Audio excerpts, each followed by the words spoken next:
Merci de rester fidèle au programme de Nyota Télévision. Fidèles téléspectateurs, bienvenue à cette émission Info Scanner. Après un long moment de silence, nous revoici pour le décryptage des points chauds ayant marqué l'actualité durant la semaine. Un débat entre journalistes. Et ce soir, nous recevons Célestin Muganza-Mégébé. Bonsoir et bienvenue Célestin. Bonsoir, merci Diane de me permettre de partager ce plateau avec mes confrères. Et vous vous sentez comment après ce long moment? Je suis excité personnellement parce que ça fait très longtemps. On nous rencontrait en ville ou ailleurs, on nous posait des questions. Qu'est-ce qui se passe avec InfoScanner? Mais bon, la situation sanitaire a fait que nous puissions un peu nous éloigner de nos téléspectateurs et auditeurs. Aujourd'hui, nous sommes encore ensemble pour débattre de certaines questions d'actualité, surtout de la marche du pays. Et c'est avec beaucoup d'enthousiasme que je suis là. Et le grand analyste de cette émission InfoScanner, Edouard Kankou, bonsoir et bienvenue. Bonsoir Diane Kassongo. J'espère que les débats ne vous ont pas manqué. Oui, les débats nous ont beaucoup manqué et surtout les téléspectateurs qui ont toujours apprécié cette émission et même les auditeurs parce qu'il faut InfoScanner passe également à la radio. J'ai hâte de les servir et je suis vraiment aux aguets pour les analyses.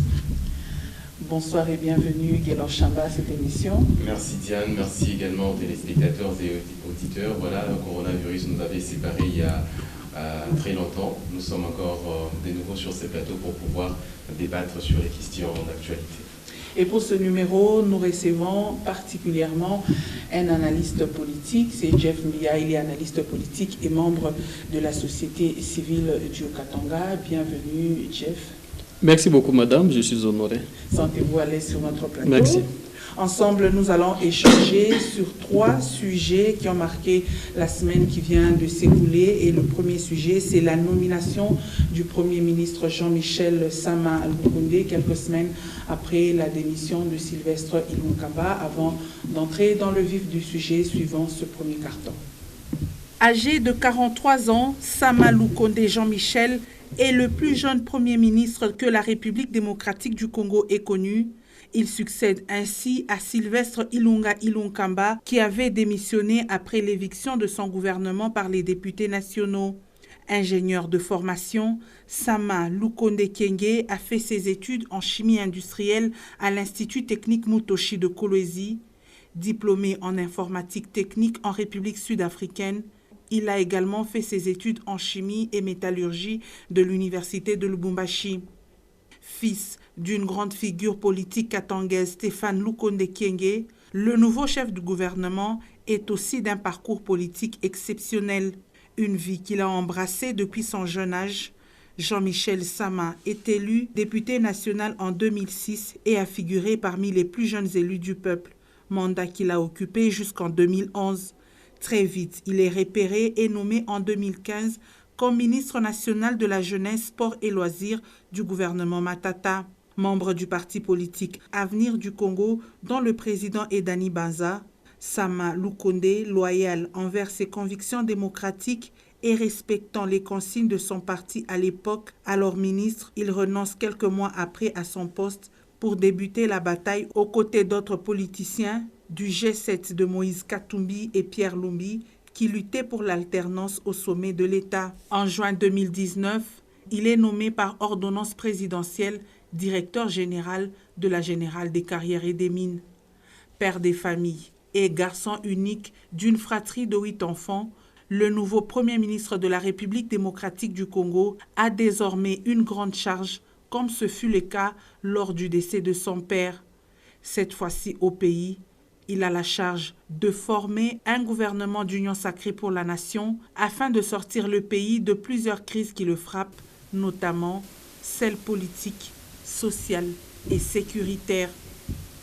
Vous l'avez suivi, Jean-Michel Sama Lukonde, le tout premier ministre du gouvernement de l'Union sacrée pour la nation. Plusieurs défis l'attendent au pays. Edouard Kankou, quelles peuvent être les priorités pour le gouvernement Lukonde? Merci beaucoup, Diane Kassongo, de l'honneur que vous me faites en m'accordant la parole en premier. Effectivement, les défis sont très nombreux, ou les priorités sont nombreuses pour le tout nouveau Premier ministre de ce gouvernement dit de l'Union sacrée. Lui-même, quand il s'est adressé à la nation à travers la presse au niveau de Kinshasa.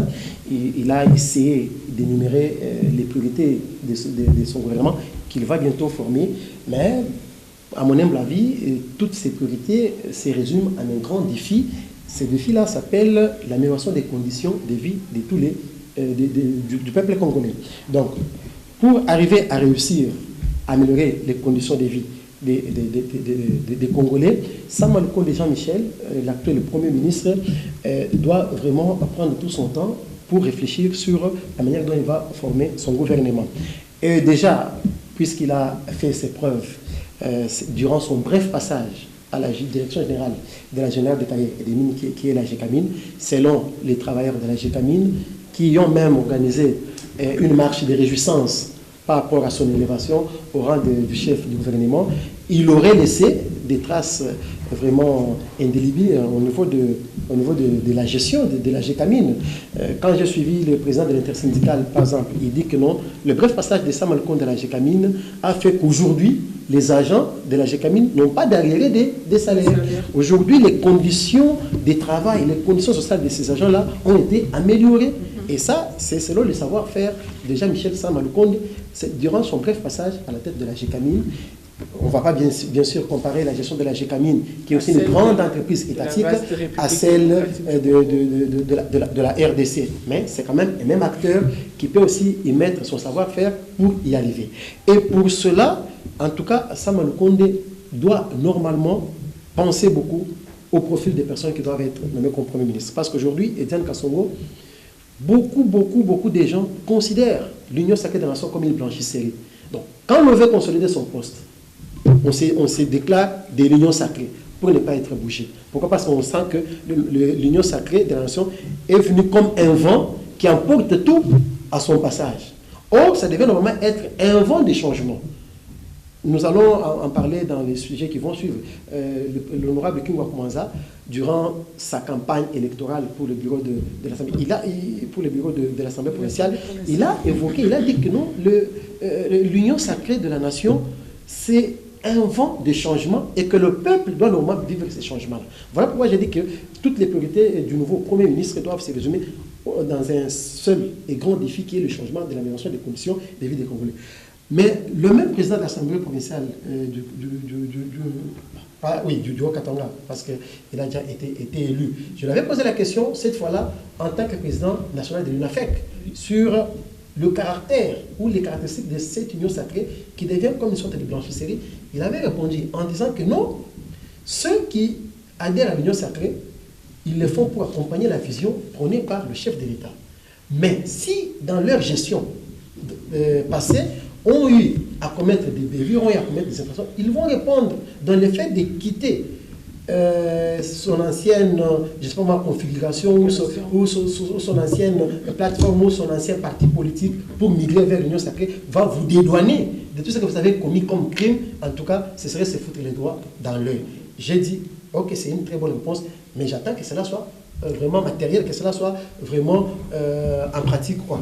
Alors, ici, ma crainte, mon doute ou mon pessimisme, c'est au niveau de la forme et du fond de ces gouvernements que nous attendons de l'Union sacrée. Et parlant de la forme de ce gouvernement, voilà. Que doit être le profil des ministres effectivement, par rapport aux attentes de la population congolaise? Merci Diane. Avant d'arriver au profil des personnes ministrables, permettez-moi de parler de la forme du gouvernement Sam.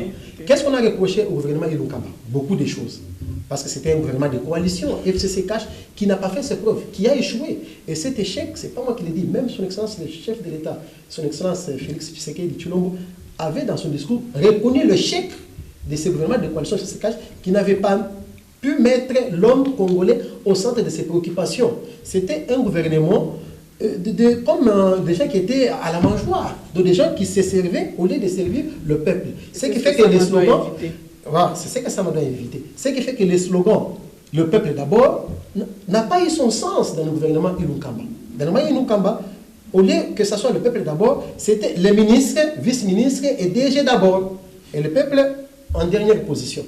Voilà ce que Jean-Michel Sama doit éviter. Et on reproche aussi à ce gouvernement que c'était un gouvernement éléphantesque et budgétivore. Éléphantesque parce qu'il comptait une soixantaine de ministres et budgétivore, alors que même le budget de la RDC était très moindre. Alors, Sama Lukonde doit travailler sur le gouvernement. Il a dit, le gouvernement sera restreint avec très peu de ministres, ce qui est une très bonne chose. Mais si nous nous fions à ce qui se passe sur les réseaux sociaux, ce ne sont que des rumeurs. Les rumeurs font partie des sources d'information. On parle d'une quarantaine de ministres, 45 ou 46. Ce qui fait que ça ne sera pas très différent de celui de Ilunkamba. Voyez-vous. Et quand je regarde maintenant le fond, par rapport aux noms qui sont proposés, je le répète, il faut que les téléspectateurs me suivent très bien. J'ai dit que ce sont des rumeurs, je ne confirme rien. Les noms qui sont cités, il y a certains noms qui figuraient dans le gouvernement Ilunkamba. Voyez-vous. Je ne dis pas que tous ceux qui ont occupé des postes dans le gouvernement Ilunkamba étaient médiocres, non. Mais écoutez, l'union sacrée pour le peuple congolais, pour Edouard Kankou, l'union sacrée, c'est un vent qui amène du changement. On doit sentir les changements. Et ces changements doivent se vivre, voyez-vous. Mais quand on regarde les noms, c'est les noms des gens qui ont occupé encore les postes ministériels lors du gouvernement Ilunkamba. Et c'est ça qui traduit un peu mon pessimisme. Et je risque, ou nous risquons, de constater lors de la publication de ce nouveau gouvernement que 60%, voire 70% des acteurs politiques qui ont géré le pays ou qui ont géré certains portefeuilles se retrouvent aussi dans le gouvernement Jean-Michel Sama Lukonde. Ils seront blanchis. Voilà pourquoi je ne veux pas que l'Union sacrée soit une blanchisserie. Alors, tout cela me rend un peu pessimiste par rapport aux attentes du peuple congolais. Le gouverneur aujourd'hui, son Excellence, Monsieur le Président de la République, n'aura pas de raison à donner au peuple congolais si le gouvernement de l'Union sacrée échoue. Pourquoi? Parce que, j'assume mes propos, parce qu'on avait décrié le gouvernement de la coalition FCC Cash, que c'était un gouvernement qui mettait les bâtons dans les roues au développement du pays. Donc il ne permettait pas, n'est-ce pas, au chef de l'État de bien canaliser ses actions. Et aujourd'hui, tous ceux qui sont dans l'Union sacrée ont adhéré à la vision du chef de l'État. Nous espérons qu'ils vont devoir l'accompagner pour que le peuple congolais trouve son compte. Mais si on arrive à la fin et qu'on trouve que jusqu'à là le peuple congolais est toujours plongé dans la souffrance, alors je me posais la question de savoir à quand l'épilogue de la souffrance du peuple congolais. Merci. Alors, et je termine par rapport au profil, je termine, si vous permettez une minute, le profil des personnes ministrables. Effectivement, c'est des personnes de bonne moralité, c'est des personnes incorruptibles, voyez-vous. Or, nous savons que le gouvernement qui vient de tomber a été caractérisé aussi par la corruption et beaucoup d'antivaleurs. Donc, les personnes qui doivent accompagner Jean-Michel Sama Lukonde dans sa lourde tâche doivent être irréprochables. Voilà. Merci Edouard Kankou et Célestin Muganza. Est-ce que la République démocratique du Congo a des hommes et des femmes capables de défier les besoins des Congolais pendant les 3 ans qui restent à Félix Tshisekedi? Bon, en fait, à cette question, Diane, on pourra répondre par oui ou par non. Aujourd'hui, quand on voit le profil du Premier ministre, c'est quelqu'un à qui on ne s'attendait pas. Voir un Sama Lukonde Premier ministre, beaucoup sont tombés vraiment des nues. Est-ce qu'il y a le profil des gens, des hommes et des femmes qui peuvent encore, sur qui le pays peut compter? Moi, je dirais que c'est vraiment un vaste travail. Et ce travail-là, pour le faire, c'est d'abord le patriotisme.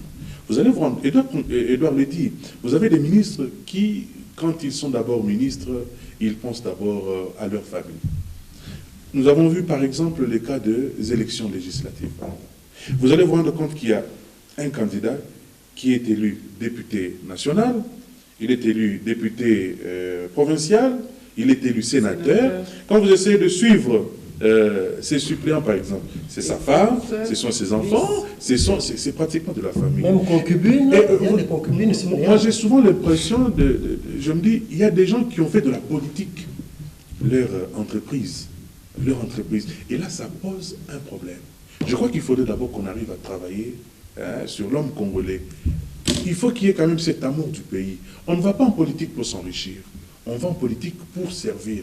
Quand on est président de la République, tel que Félix Tshisekedi est là, en tant que président de la République, il doit d'abord intérioriser qu'il est d'abord serviteur. Et est-ce que c'est ça l'impression, ou c'est ça l'intention, ou la mission des charges dévolues à Sama Lukonde? Moi, je l'espère. je l'espère. Mais revenons un peu en arrière, Diane.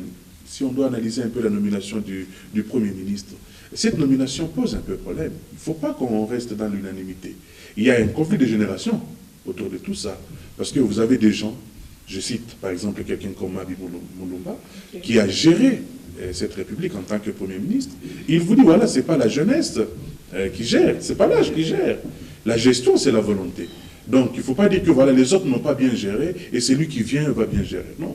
Il faut par exemple prendre aussi le contexte dans lequel s'est retrouvé Sylvain Sénouré Lunkamba. Est-ce qu'il a eu des mains libres pour gérer cette République? Il n'avait pas cette opportunité-là. Parce qu'il est issu d'un gouvernement de coalition. Il devait rendre rapport à sa famille politique, à son regroupement politique, au FCC, je veux dire. On a vu par exemple, pour qu'il démissionne, il est venu jusqu'à Lubumbashi, parce que l'autorité morale du FCC était ici. Et il a dit clairement, je suis allé le rencontrer, mais il m'a dit, non, non, je ne dois pas démissionner de cette façon-là. S'il a démissionné, c'est par pression. Est-ce que c'est comme ça que le pays doit évoluer? Je ne crois pas. Et ma peur, c'est que le Premier ministre actuel tombe dans ce piège-là. Est-ce que pour moi, et même l'opinion nationale, on peut se poser la question, est-ce que Sama a eu vraiment le profil d'assumer ce poste de Premier ministre? Personnellement, je reste encore un peu réservé. On peut encore lui accorder un peu de temps, parce que qu'il ne puisse pas vexer ou tomber dans ce qu'on a appelé par exemple que c'est un Premier ministre marionnette. Parce qu'il y a des gens qui ont été proposés. Il y a des gens... Parler d'un oiseau rare, je crois que c'est un mot très fort. Il y a des gens auxquels on pouvait accorder cette responsabilité-là et qui pouvaient encore se défendre, qui pouvaient même faire l'unanimité. Donc dire que c'est l'oiseau rare, je ne crois pas. Est-ce que le Premier ministre sera un Premier ministre avec toutes ses responsabilités, qui va jouer son rôle tel qu'il doit le faire, ou il est là pour protéger le bénéfice du doute. Je parle au conditionnel. Est-ce qu'il est là pour protéger les intérêts ou l'action du chef de l'État? Est-ce que le chef de l'État l'a choisi pour qu'il puisse avoir une manœuvre de gestion par rapport à cette personne-là? C'est des questions que nous nous posons, parce qu'il y a toujours des spéculations. Dans ces spéculations, il y a toujours une partie de réponse. On s'est dit, voilà, on sait d'où est-ce qu'il est venu, qu'il a proposé là-bas et pourquoi le chef de l'État. Parce que certaines personnes ont été même proposées. On s'est dit, non, non, celui-là est proche de tel. Est-ce que pour servir la République, on doit toujours rester dans des calculs politiciens? Et je crois, là, ça pose un peu problème. Et donc, moi, je reste un peu réservé par rapport à l'action du gouvernement qui vient, parce que je me dis, il ne reste que 3 ans, tel que vous le dites. Est-ce que dans 3 ans, le Premier ministre Sama aura la possibilité de relever les défis? La République démocratique du Congo, c'est pratiquement un continent. Est-ce qu'il aura la possibilité de gérer ce pays en tant que Premier ministre et de relever les défis? Là, il peut maintenant compter sur le profil des membres de son gouvernement. Diane, il faut dire que dans ce pays, il y a des gens qui ont la volonté de travailler. On ne peut pas dire que tous les Congolais sont mauvaises, non. Il y a ces gens qui sont animés de bonne foi. Mais qu'on arrête un peu ces jeux politiciens. Ou voilà, si je mets Jeff à telle place, au moins j'aurai la rentabilité. Il me fera un rapport. Ces histoires de rétrocommissions, ces histoires de commissions existent toujours. Et là, je crois que le chef de l'État doit d'abord penser à combattre la corruption. Que ces gens-là qui viennent servir le peuple aient d'abord une bonne moralité et qu'ils soient dignes. Je crois, moi, à mon avis, on devrait même poser la question au peuple. Est-ce que ces députés nationaux qui nous représentent, par exemple, quand le gouvernement ira défendre son programme, quelle sera leur attitude? Parce qu'on a vu avec tout ce qui s'est passé à l'Union Sacrée, il y a eu des choses que nous avons entendues. Est-ce que nos députés sont encore capables d'être appelés députés? Est-ce qu'ils sont vexés dans la corruption, par exemple, pour servir une ou telle autre cause? Là, c'est des questions auxquelles nous nous posons encore. Et je crois que cette responsabilité revient à tous les Congolais. Cette responsabilité revient à ceux-là qui nous gèrent, qu'ils considèrent d'abord que les responsabilités qu'ils occupent, ou le mandat que nous leur confions, nous, le peuple, parce que je fais aussi partie du peuple, même si je suis journaliste, c'est d'abord pour servir et non se servir. J'ai toujours pensé à cette citation-là de Mobutu, la devise du MPR, François servir et non se servir. Je crois que ça va quand même faire avancer les choses. Dielor Chamba, nous vous avons vu plusieurs fois sur le terrain, vous avez enregistré les plaintes de la population, nous sommes à Lubumbashi, de la population louchoise, insécurité, le social, mais cette fois, le Premier ministre Sama Lukonde à l'insécurité aussi dans la partie est de la République démocratique du Congo. Est-ce que nous pouvons dire qu'il est l'homme de circonstance? L'homme de circonstance, Sama Lukonde, je m'en vais d'abord féliciter un tout petit peu Célestin Muganza qui a émis un doute face à ces choix du chef de l'État, Félix Tshisekedi. Moi, je me suis posé tout de suite la question après sa nomination, est-ce que le président ne veut pas partager son échec? Parce que 2 ans déjà, les pays étaient toujours au point mort, il y a eu des accords de Genève, Akash, FCC, qui n'aboutissaient pratiquement à rien et que l'homme était totalement à côté. On n'a pas vraiment senti ces slogans, les peuples d'abord, être en pratique. On a vu que ce sont des gens qui se sont enrichis dans ces désordres-là, dans cette cacophonie. Rien n'a été... Certains se sont retrouvés même en prison. Certainement, certains d'autres se sont retrouvés en prison après des accords qui n'ont pas été respectés et qu'on ne sait pas tout de suite en parler ici. Diane, Sama Lukonde a un défi très sérieux à relever. À le voir personnellement, j'ai beaucoup de doutes parce que la Gécamine, ce n'est pas la RDC. La Gécamine, c'est une entreprise qui regorge pas plus de 100 personnes. La RDC, il y a des séquoies que Sama Lukonde, l'actuel Premier ministre, ne connaît jamais. Enfin, il s'est jamais rendu. Alors tout de suite, quand nous voulons emprunter la question sécuritaire, c'est presque un chaos qui sévit. Un vrai défi à l'Est, une guerre interminable. Est-ce que Sama Lukonde est le choix? Est-ce que Sama Lukonde est la personne qu'il faut pour pouvoir maintenant éradiquer cette crise de sécurité qui essaie un peu d'émailler la République démocratique du Congo? Là, j'ai mis beaucoup de doutes. Je ne sais pas jusque-là me situer, mais quand même, nous essayons parce que c'est le choix du chef de l'État. Nous ne pouvons que nous plier à cela. Et puis, est-ce que ces choix-là, il est pris pour question de pouvoir, comme je l'ai dit, partager le chèque? Nous ne savons pas tout de suite répondre à cela, mais il y a encore d'autres problèmes. Diane, hormis la sécurité, il y a l'instabilité du taux du dollar. Aujourd'hui, la misère, elle sévit sur toute l'étendue de la RDC. Aujourd'hui, l'inquiétude n'est plus sur l'ensemble de la République. Beaucoup de problèmes au même moment. Le choix, il est fait. Nous attendons certainement nous espérons avec optimisme qu'il y aura changement et que nous ne puissions plus revivre l'histoire Cash et FCC de Joseph Kabila parce que, il ne faut pas oublier, c'est un défi aussi politique. Aujourd'hui, Joseph Kabila commence à se retirer de la scène politique. Est-ce que sa famille politique, elle est d'accord? Parce que ce sont des crocs en jambes que Sama Lukonde aura sur toute la ligne, sur toute action, sur tout acte qu'il commencera à poser, le peuple congolais et surtout le FCC va s'attendre à ce que, parce que pour l'instant, on a laissé toute cette gestion dans le main de Félix Tshisekedi pour pouvoir résoudre le problème, tous les problèmes au même moment, ça ne sera pas facile. Merci Gaylor Chamba pour votre intervention. Nous venons vers vous. Monsieur Jeff Mbia, en tant qu'acteur de la société civile, la population congolaise a l'impression que vous ne jouez pas votre rôle, par exemple, le rôle, celui de plaider pour la cause des Congolais. Nous avons vu dans la formation des gouvernements, la société civile, la structure donc, de la société civile n'a pas été vraiment consultée comme il se doit. Merci beaucoup, madame. Est-ce qu'il faut reprocher la société civile d'avoir pas joué son rôle? Je pense que ça serait peut-être injuste. Pourquoi? Parce que la société civile est associée dans tous les mécanismes, que ce soit légaux, mais également institutionnels. Okay. Vous allez voir toutes les réformes aujourd'hui, il y a une composante société civile qui travaille. La révision du code minier, si aujourd'hui vous avez la redevance minière, 0,3% les cahiers des charges, c'est l'approche que la société civile a amenée. Je vous informe même, les fautes d'autographe laissées par la société civile ont été promulguées comme telles, parce qu'on a seulement fait du copier et coller. La réforme de la finance publique, la société civile a contribué pour qu'on puisse avoir la loi aujourd'hui qui détermine même les rôles de l'IGF, Cour des comptes et autres. Mais la seule difficulté que nous avons, la société civile se limite en termes de suivi et évaluation. N'a pas une force contraignante. Raison pour laquelle, même pour le gouvernement Sam Lukonde, pour nous, côté société civile, n'a que des outils. Il faut travailler sur la réforme, la poursuite de la réforme de la justice, qui a été lancé pour la justice militaire, nous sommes déjà en 2003, où nous avons connu la réforme de la justice militaire. En 2004, nous avons la loi sur la défense nationale, qui a été appuyée en 2009 par la loi portant réforme du système de sécurité. C'est de prendre seulement cette disposition. Il y a des mécanismes légaux et institutionnels qui existent. Côté finance, aujourd'hui, il faut renforcer la justice, il faut renforcer la défense. J'ai suivi Guélor qui parlait de la guerre à l'Est.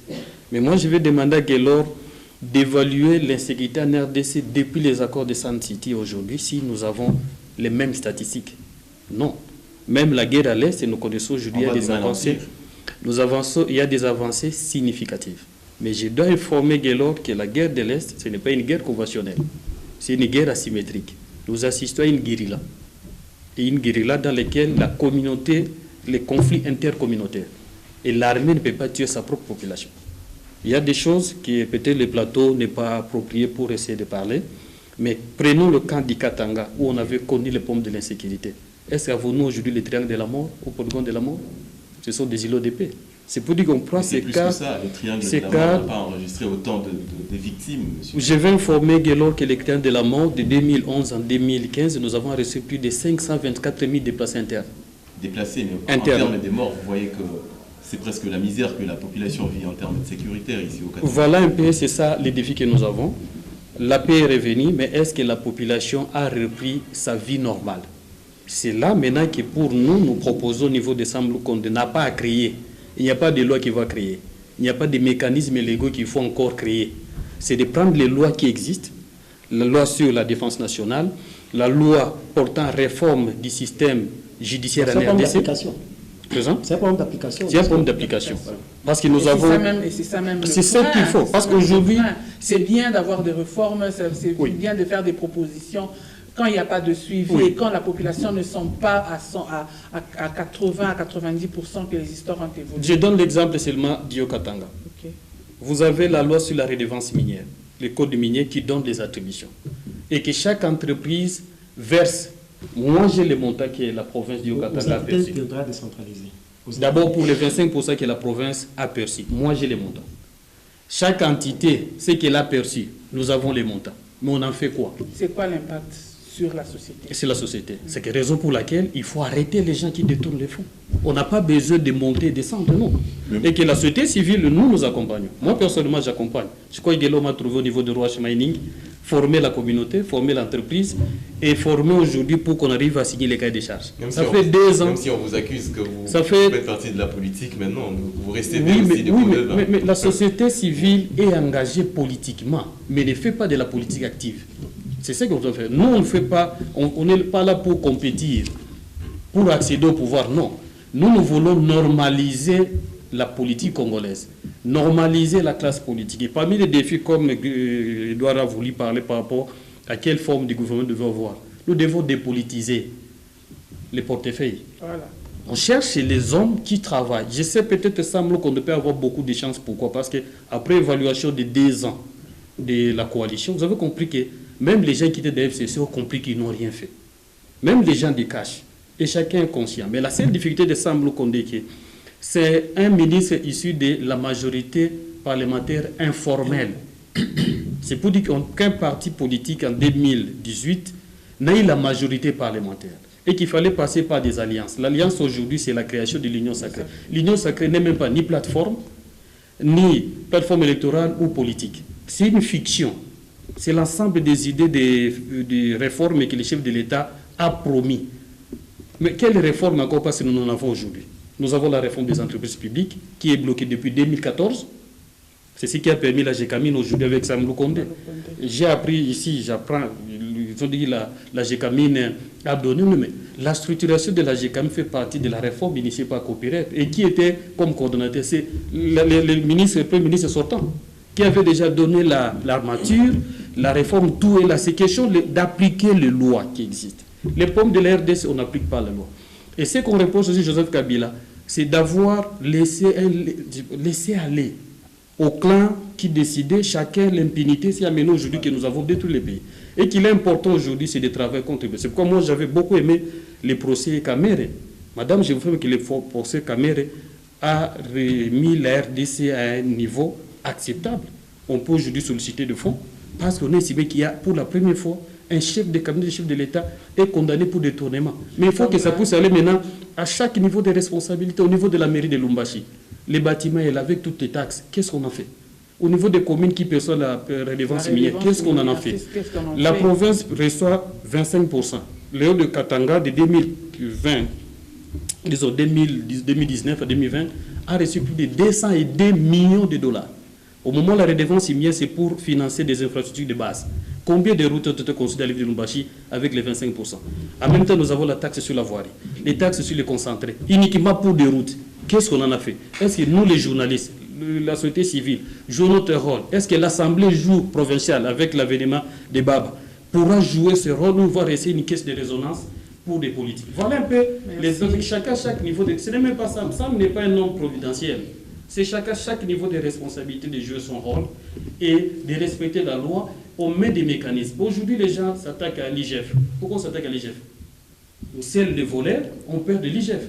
Mais laissez l'IGF, vous allez voir des choses. Beaucoup. Voilà, nous soutenons le gouvernement parce que le rôle de la société civile d'appuyer les politiques gouvernementales. C'est comme ça, mon ami Diallo n'a pas compris. La société civile, non. La société civile est engagée politiquement pour le bien de la population, travaille pour les intérêts de la population, mais n'est pas des politiques actifs. Moi, je forme des politiciens, j'accompagne les politiques, mais je ne suis pas un politicien. Mais moi, je reste un peu inquiet. Diane, si vous accordez 2 minutes, je voudrais juste un peu répondre par rapport à ce que Jeff a dit. Quand il dit, je le cite, la société civile n'a pas une force contraignante. Moi, je reste un peu perplexe par rapport à cette question. C'est ce qui manque, c'est ce qui manque à la société civile. Mon entendement, Jeff, quand on parle de la société civile, je vois d'abord la population. La pression. La pression populaire, personnellement. Est-ce que ce n'est pas de votre responsabilité? Parce que nous parlons de la gestion politique aujourd'hui. On parle de Sama, les voleurs, disons, le portrait des hommes ou des femmes qui vont constituer ce gouvernement-là. Est-ce que cette société civile, par exemple, vous êtes capable aujourd'hui de mobiliser les gens comme ça s'est fait ailleurs? Quand il y a un problème, on se rend compte qu'il y a un Premier ministre ou un président de la République ou tel responsable qui n'arrive pas à bien gérer. Vous faites appel à nous, vous faites faire appel à la population. Nous descendons dans la rue pour protester telle ou telle autre situation. Moi, je trouve que c'est ce qui manque un peu. Et c'est la grande force contraignante, à mon avis, que la société civile devra utiliser. Si nous arrivons à atteindre ce niveau-là, vous allez vous rendre compte que tout le monde va s'arranger. Quand on est responsable, tel que je l'ai dit, quand on est responsable, on s'est dit, bon, on est d'abord redevable.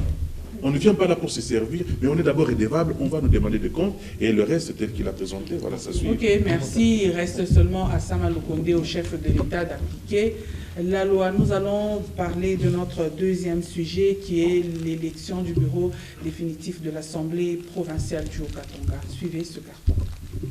Comme il fallait s'y attendre, il n'y a pas eu de surprise. Tous les 5 candidats uniques au bureau définitif de l'Assemblée provinciale du Haut-Katanga ont été votés ce samedi 20 février 2021.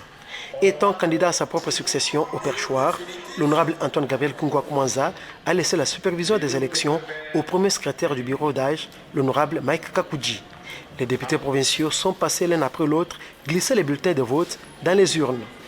Et après le dépouillement, voici comment se sont présentés les résultats. Sur 43 votants, Antoine Gabriel Kungwa-Koumanza a obtenu 42 voix et un bulletin nul.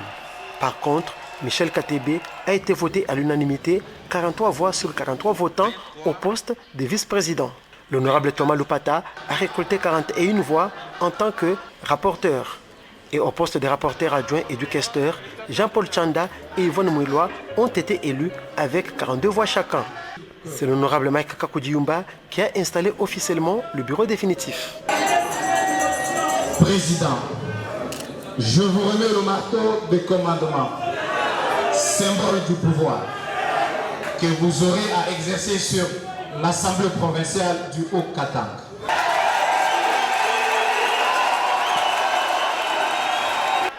Et quand il prend ses fonctions, en sa qualité de président du bureau définitif, l'honorable Antoine Gabriel Kungwa-Koumanza s'est exprimé en ces termes.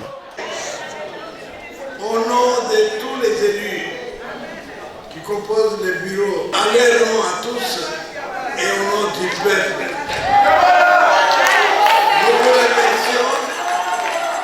nous vous remercions d'avoir tout simplement adhéré à la pensée de Félix. Ce bateau dans lequel vous vous êtes tous embarqués d'une manière libre va nous amener vers les bons ports. Ainsi a pris fin la session extraordinaire et la mission du bureau d'âge. Et vous l'avez suivi, Antoine Gabriel Kyungwa-Kumwanza est le président du bureau de l'Assemblée provinciale du Haut-Katanga. Qu'est-ce qu'on a reproché, Edouard Kankou, au bureau Kashoba? Merci beaucoup, Diane. Le bureau Kashoba a été reproché de beaucoup de choses. Hein. Bon, on n'a pas assez de temps pour entrer dans les détails, mais nous avions quand même assisté à la plénière de l'examen des pétitions. Par exemple, au président Kashoba, on lui avait reproché 10 griefs, imaginez-vous. À lui seul. 10 griefs à lui seul. Ici, je vais prendre 2 griefs seulement, manque de temps. On lui reproche, on dit que donc, on lui reproche le manque d'orthodoxie dans la gestion des finances de l'Assemblée provinciale. On lui reproche d'avoir détourné une somme de 3 millions de dollars qui l'aurait affecté à la réhabilitation de sa résidence. On lui reproche la surfacturation sur le projet de la réhabilitation du siège de l'organe délibérant à hauteur de 11 millions. C'est vrai qu'il a eu à donner les moyens de sa défense, le jour même du vote. Au vice-président Pablo Ngwej, l'honorable Dieudonné Pablo Ngwej, il lui a été reproché d'avoir gelé 3 questions orales que les députés avaient adressées aux ministres provinciaux. Il s'était aussi justifié. Le rapporteur adjoint s'était justifié. Même Madame le questeur s'était aussi justifié. Ici, il faut noter que l'honorable Jean-Dédé Moulenda et Bondo, lui, avait déjà déposé sa démission bien avant. Alors, on a reproché au bureau Kashoba tout ceci. Voilà ce qui a abouti à l'élection. Et au niveau de l'élection des pétitions, c'est là que moi, je n'ai pas compris et j'ai réalisé que non, tout ce qui s'était passé là, c'était de la poudre aux yeux, permettez-moi de le dire. C'était de la poudre aux yeux au niveau du peuple congolais. Pourquoi? Parce que les élections, elles se sont déroulées comme si les honorables députés avaient reçu un mot d'ordre, voyez-vous. Donc, même les défenses, oui, les moyens de défense... Ce n'est pas nouveau, c'est ce que voilà, nous avons vu. même les moyens de défense présentés par ceux qui étaient visés par l'émotion. Vous vous rendez compte que il y a certains députés, celui-ci avec son téléphone, tout ça. Après vote. Et imaginez-vous les résultats des votes. Pour le président Frédéric Kashoba, sur 46 votants, 28 ont voté oui pour son départ et 18 non. Il a été déchu. Maintenant, pour les 3 restants, vous prenez l'honorable Pablo Ngwej, vous prenez le rapporteur adjoint et la questeur. Comme les résultats étaient similaires, donc les mêmes résultats pour les 3. Donc, 36 oui, 16 non. 36 oui, 16 non. Donc, c'était un mot d'ordre. Voilà ce qui a abouti à l'élection du bureau définitif. Et maintenant, au niveau du bureau définitif, nous sommes allés à la plénière de la campagne. On a écouté les candidats. Mais déjà, quand on a affiché les listes de candidats au bureau définitif, on s'est rendu compte qu'il y avait, les candidatures étaient uniques à tous les 5 postes. Ouais. Donc, pas de challenge. C'est le système union. C'est le système union. Je vais chuter par là. Vous voyez, Antoine Gabriel Kyungwa-Kumwanza, candidat unique à la présidence. KTB Michel Ngoy, candidat unique à la vice-présidence. Il n'y a pas de test là-bas. Thomas Lupata, candidat rapporteur, unique. Madame Yvonne, candidate à la question, unique. Chanda Jean-Paul Mwenge, notre ami de Kipushi, rapporteur adjoint, candidat unique. Donc, là, vous vous rendez compte que c'est l'union sacrée. Donc, quand vous posez la question, vous dites non, c'est ça même le système union sacrée. Donc, pas de challenge au niveau des postes, ce qui n'est pas du tout normal. Et je termine par là. Si vous prenez maintenant l'actuel bureau, c'est pourquoi, dans la première intervention, je vous avais dit, Diane, que Son Excellence, Monsieur le chef de l'État, aujourd'hui, n'aura pas d'excuse à donner au peuple congolais si l'échec arrivait. Si vous prenez les partis ou les groupements politiques des actuels membres du bureau définitif de l'Assemblée provinciale, vous allez vous rendre compte que ce sont des gens vraiment des pleins pieds dans l'union sacrée. Honorable Kingwa Koumanza, une AFEC. Mais Kachoba, effectivement, j'en arrive là, Célestin. Vous prenez Michel Katebe, Ensemble pour la République de Moïse Katumbi. Vous prenez Thomas le Pata, UDPS. Vous voyez. Donc, effectivement, Célestin, le président Frédéric Kachoba et les autres là, c'est ce que je disais ici. Il y en a qui ont adhéré tardivement dans l'union sacrée avec le souci de préserver leur côté. Alors, nous allons effectivement attendre de ce bureau. En tout cas, ça sera avec. Moi, je termine en disant que l'union sacrée est maintenant représentée à tous les niveaux, au niveau de toutes les institutions, que le peuple d'abord soit alors soit un slogan que le peuple va vivre. Voilà. Ça, on l'espère. Nous l'espérons. Parce que ça sera un échec de l'union sacrée. Qu'est-ce que la société civile attend du nouveau bureau d'Antoine Gabriel Koumanza? Bon, les pommes d'abord, il faut connaître le rôle d'une assemblée. C'est l'organe de contrôle politique, surtout du gouvernement. Et il fait aussi le suivi sur tout ce qui est comme passation, travaux, les engagements que le gouvernement a pris. Moi, ce qui est important, d'abord pour Léo Katanga, nous avons les PDS. C'est que le plan quinquennal pour le développement économique, social, que le gouverneur Jacques Aboul avait présenté, ça couvre de 2018 à 2022. C'est aujourd'hui l'Assemblée qui arrive avec les bureaux, c'est d'évaluer d'abord que PDS, où en sommes-nous dans l'évaluation et la budgétisation. Parce qu'au bas de ces PDS qu'on peut aujourd'hui évaluer réellement si le gouvernement Kaboul a joué son rôle. Réparti sur 3 axes, mais on a réduit à 3, c'est qu'il appelle la stabilité politique, mais également le développement de la province. Est-ce que les PDS a joué son rôle? Ce qui est vrai, on parle aujourd'hui de l'union sacrée pour la nation. Moi, je me pose la question, c'est que ça revient à l'Assemblée de ne plus être une caisse de résonance. C'est tout ce qu'il faut jouer. Kachoba a présenté des limites, les bureaux Kachoba. Comment une assemblée qui a le rôle de contrôler l'exécutif peut exiger le paiement de 3 millions de dollars sans respecter la procédure? Voilà. Comment une assemblée, sans passer au passation des marchés, peut déjà commencer à construire son propre bâtiment au moment où nous avons la loi portant marché public en RDC, passage des marchés publics? Pourquoi? C'est les mêmes assemblées qui devaient contrôler aujourd'hui si Kaboul à travers tous les projets de chantier, et ça respecte la procédure, et tout ce qui exécute, quel est le rôle des engagements, mais l'Assemblée tombe dans les mêmes erreurs, en exigeant des paiements sans procédure. Voilà un peu les faiblesses de Kachoba. On parle de 11 millions, on parle de 3 millions. Bon, après ils sont déchets, quelle est la procédure qu'ils devaient suivre? C'est en justice. Vous devez les amener en justice. Les montants, on doit savoir, parce que c'est l'argent du contribuable du Haut-Katanga. Et ce n'est pas dit quand vous devenez député ou président de l'Assemblée, d'office, vous avez droit à détourner les fonds de l'État. Moi, je pense qu'il faut revenir dans les... C'est pourquoi je dis que réactivons les mécanismes légaux et institutionnels. Nous aurons ces pays. Un pomme de leadership, c'est tout. Mais je me pose la question, est-ce que Baba pourra donner les meilleurs de lui-même? Parce que Baba aussi a été président de l'Assemblée pendant 10 ans. À l'époque, il était caisse de résonance du gouvernement Moïse Katumbi Chapwe. Est-ce aujourd'hui, peut-être, comme ce n'est plus la même vision avec Jacques Aboula, qui malheureusement il est du FCC, de l'union sacrée. Il est maintenant de l'union sacrée parce qu'après tout, il a pour responsabilité... Officiellement. Il a pour responsabilité de mettre la vision du chef de l'État. Parce que dans les PDS, il y a aussi la vision du chef de l'État. Nous attendons ce qui sera dedans. Mais au moins pour moi, je dis peut-être que ça pourra bien donner. Pourquoi? Parce qu'ils ne sont pas de la même famille politique. Ils n'ont pas la même vision. Et le fait qu'il y aura contradiction, ça peut aider cette fois-là l'exécutif de jouer son rôle. Mais est-ce qu'ils vont jouer au-delà? Nous savons le rôle de l'Assemblée, c'est le contrôle. Ce n'est pas d'améliorer les conditions socio-politiques, mais cette fois-là de contrôler le gouvernement à jouer parfaitement son rôle. Et nous espérons bien que ce bureau pourra, pendant 3 ans, pourra jouer. Mais aussi, il faut aussi voir peur de Baba aussi. Baba aussi, il faut avoir peur. Oui. Pourquoi? Par rapport au poids ou... Qui doit avoir peur? Vous savez, nous de la société civile, nous faisons confiance à personne. Okay. On n'est pas là pour venir s'enrichir, on est là pour servir. La politique, vous êtes comme ces femmes prostituées, alors?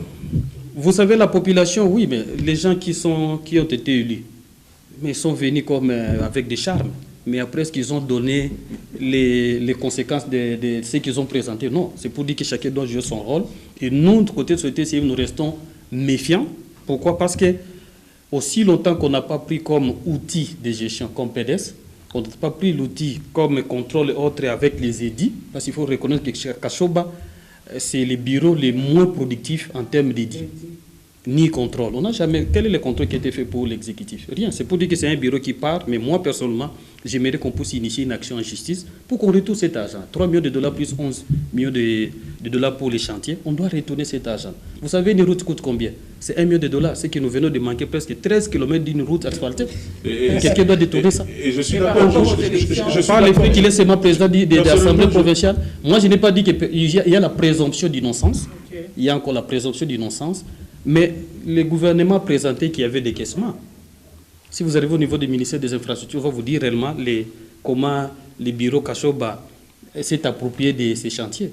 C'est que l'argent était décaissé. L'argent est parti où? Parce que ça fait 2 ans que le chantier est bloqué. Et là, moi, je suis d'accord avec ce que dit Jeff. C'est ce que je disais tantôt. Le profil des gens qui viennent servir la République, voilà. Quand on essaye de suivre tous ces détails, ça fait quand même froid au dos. Quand un responsable d'une assemblée provinciale doit se comporter de cette façon-là, on se rend compte que c'est d'abord pour lui les intérêts qui primaient. Et je me rappelle, et je pense personnellement que Kashoba est tombé à cause de sa propre turpitude. Hein. C'était un monsieur très arrogant. Quand vous vous rappelez même à l'époque des élections, qu'est-ce qu'il a dit? Bon, Kyungu était là comme candidat.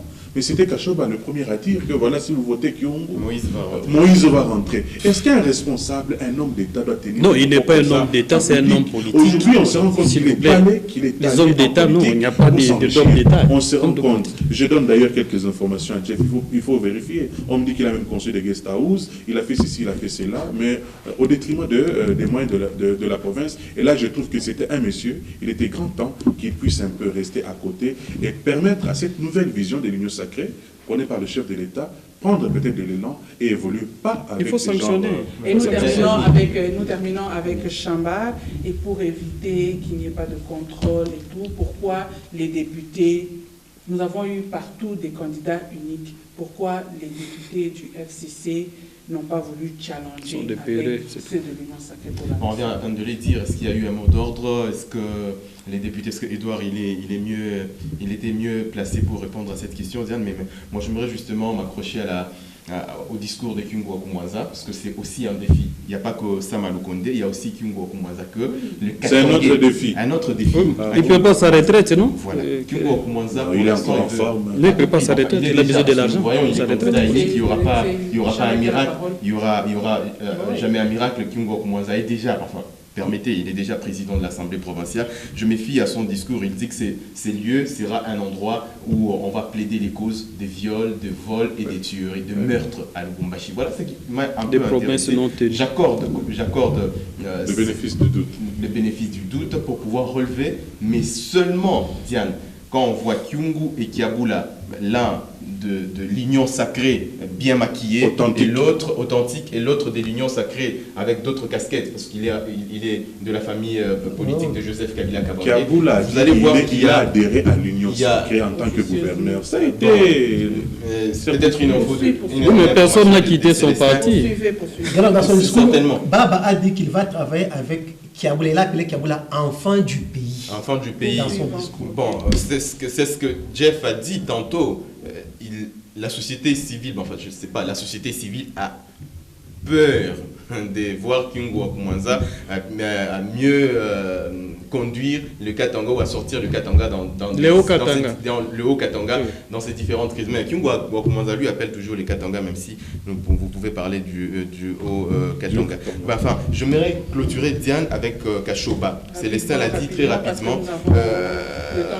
Oui, Kashoba, c'était certainement Kashoba, c'était une bonne personne dans la matière de gestion quelque part, parce que j'ai vécu quelques heures à l'Assemblée provinciale où j'ai vu qu'il y avait un homme qui avait une vision, qui avait aussi la volonté de faire. Mais est-ce que ce n'était pas le problème de la famille politique, le FCC, où il n'avait pas peur d'être contrôlé, ou qu'il pouvait faire de n'importe quoi, ou que les autres pouvaient agir à son absence pour que tout soit tombé sur son dos? C'est pas peut-être ce qui a fait que Kashoba puisse couler aujourd'hui, et que Kyungu Wakumwanza se retrouve candidat unique, qui n'a pas plu aussi à certaines bouches, voire cette manque de démocratie, parce que seul candidat à ces postes, alors qu'à l'Assemblée provinciale, il y a autant de têtes qui peuvent éventuellement... Non, mais c'est un mandat électif, on présente, c'est les partis qui présentent. Éventuellement, mais nous accordons quand même la chance. Non, les députés sont purés.